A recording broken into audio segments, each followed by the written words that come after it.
jos olette opiskelijoita vaikealla palkalla oppisopimuksella.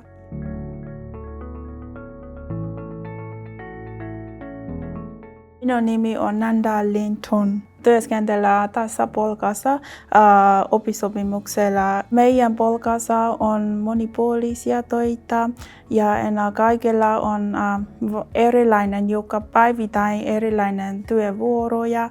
Ja olen tänne tiskihuoltajana ja huomenna on ruokajakelulinjastolla.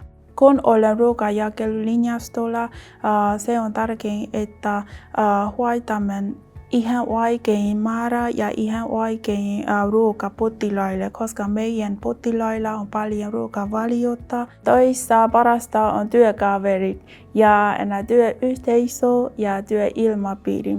Rehellisesti olen ulkomaalainen ja vähän pelottaa, mutta kaikki on aurinkoinen ja kaikki auttaa yhdessä.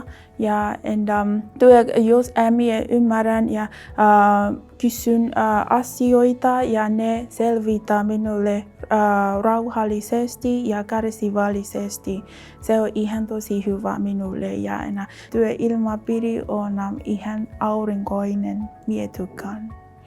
Tervetuloa Polkka ja jos olette opiskelijoita vaikealla palkalla oppisopimuksella ja voit saada paljon kokemuksia päivittäin. Opiskella lisää ja se on ihan hyvä juttu minulle.